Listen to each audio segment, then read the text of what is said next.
Билимди тастыктаган документ жогорку маянага шарт түзөт. Нурсултан Закиров 3 жылдан бери тейлөө тармагында иштейт. Ал жакында эле бул багытта кыска мөөнөттө билим алды. Бул документ анын Европа өлкөлөрүндө эмгектенүүсүнө жол ачууда. 2 жыл бариста болуп иштеген, мен 1 жыл официант болуп иштеп жүрөм дагы эле. Азыр болсо языковой курстарга жазылып, английский үйрөнүп жүрөм. Ошол максатта азыр Европага да тапшырдым уже. Визамды күтүп жүрөм азыр.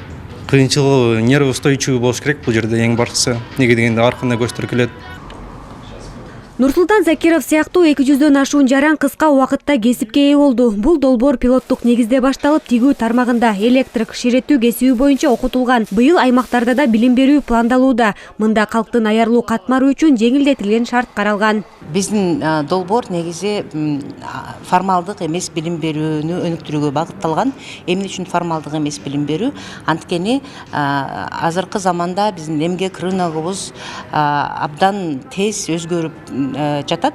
Ошол өзгөрүүлөргө жооп бериш үчүн, жаңы профессиялар боюнча окутууларды уюштуруу үчүн формалдык эмес сектор көп мүмкүнчүлүктөрдү ачат.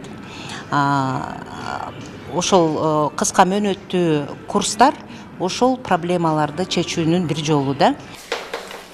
Бул курстар кыска мөөнөткө кесипке ээ болууга шарт түзөт. Өлкөдө 2,7 миллион жаран кесипке ээ болсо, 55% колунда формалдуу документи жок. Бирок бул жарандар жөндөмүнө жараша ар кандай тармакта эмгектенип келишет. Мамлекет алардын кесибин тастыктоо үчүн атайын сертификациялоо жана валидациялоо борборун ачкан. Мекеме өз алдынча кесипти өздөштүрүп алгандарга эмгек рыногунда ордун табышына мүмкүнчүлүк түзөт. Валидациянын милдети эмне? Жанагы биз сиздер менен айткан формалдуу эмес билим алган жарандарыбыздын көндүмдөрүн текшерип, атайын комиссиянын жыйынтыгы менен жыйынтыгында эгерде ошол валидация процедурасынан өтсө, колуна сертификация бергенге толук кандуу укугу бар.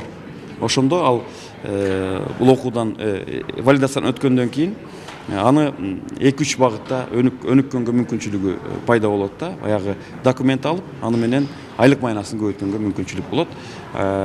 Өзүңүздөр байкагандай эле 55% деген абдан чоң цифра болуп эсептелет. Борбордон 1 жылда 400гө жакын жаран сертификат алды. Бул өлкөдө жумушсуздардын санын азайтууда. Жыл башынан бери 17 миңден ашык жаран иш менен камсыз болсо, учурда 6 миңге жакын бош жумуш орду бар.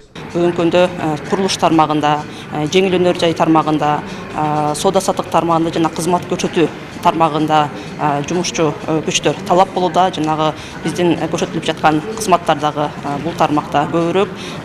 Мисал катары айтып кетсем, бүгүнкү күндө ошо 7500дөн ашыгыраак жумуш жарандарды биз окуттук. 24-жылдын жыйынтыгы менен былтырдагы ири чоң ишканалар ишке кирген. Ошонун алкагында дагы 38 миңден ашык реалдуу секторда жумуш орундар түзүлдү. Бизде ошо жумуш күчтөр талап болгондуктан бул жактан дагы ишти күчөтүп жатабыз.